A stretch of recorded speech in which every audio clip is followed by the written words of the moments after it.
The mission of the SATA is to coordinate the development of information, communication technology networks and services of regional nature that are responsive to the diverse needs of commerce, industry, in support of the SADC regional socio-economic development programs. Our topic for this session touches rightly on a hot subject, broadband, which is in line with regional connectivity. As you all know, internet connectivity has already changed many aspects of lives of individuals in developed countries and provided far-reaching economic and social benefits. Extending these opportunities to larger populations of our countries is critical to accelerating economic and social development in the countries of the region. Ladies and gentlemen, I now invite Mr. Zowa to address this audience. Mr. Zowa is a registered professional engineer who started his telecommunications career 25 years ago in Pretoria. He holds an MBA from the University of Pretoria and has worked for various local and international organizations. Now he is at Broadband Infraco.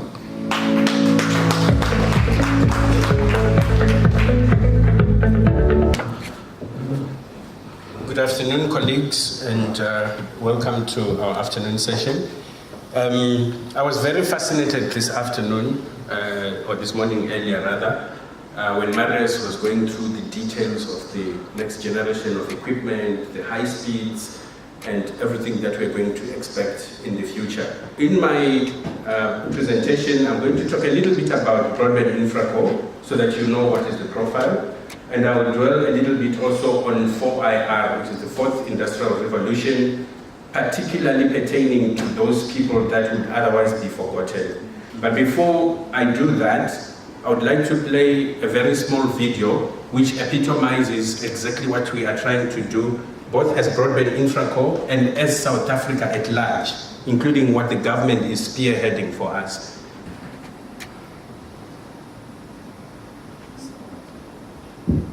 Vincent Conveloyo, Deputy Principal of the school.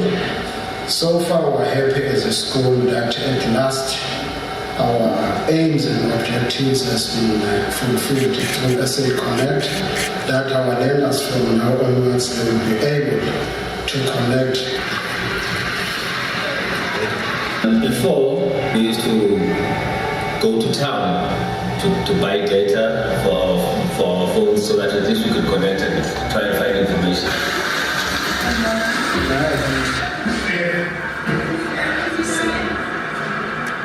Providing internet access to rural schools. This was the first school that was connected. So when we arrived, it was just a normal computer based. We did the cabling, the wiring. I'll bring these two as the back row, these two as the front row, and ultimately getting the internet connected. So the video just shows the key aspects of technology. We are talking about the absorption of technology, the usage of technology, the adoption of technology, how we can all benefit. So Broadband Infraco is a state-owned company, fully owned by the government, and it was formed in 2007 with the sole purpose of trying to close the digital divide. Now, Broadband Infraco plays in 4 areas, which is the regional connectivity, connecting all the SADC countries that are neighboring and beyond, if possible, via partners and other companies. We've got national connectivity, where we connect nationally and provide services to the enterprises, to the wholesale operators and everybody else. And then we've got the international connectivity, where we are a tier 1 owner of the works under sea cable, because we need to reach the remote areas of the country. We have had to now diversify into point to multi-point technologies and wireless technologies. When we talk of Fourth Industrial Revolution, we are talking about the interconnectedness of things electronic. We are talking about the absorption of services. If you just want to quickly look at the project in figures, stats and figures, 6,135 sites, 8 different districts. This is for the first phase. 2,700 sites planned for connection in the next 14 months.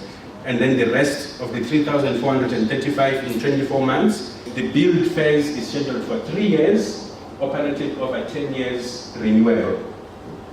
To date, this is the progress that we have made. We have connected 377 sites in the orange areas, and the specific figures in that particular region is in yellow. Those are the 8 districts that have been chosen by the government for us to start with.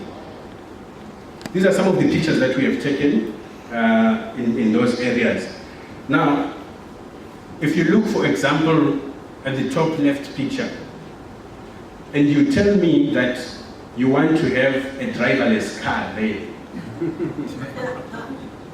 how is it going to work? How is it even possible? So this is why Marius was spot on when he was saying you also need to go back to the basics, especially in those areas. Because you need to have the roads first of all, you need to have the infrastructure. So for them it will be a great giant leap if we are able to provide this connection via the rest of our network.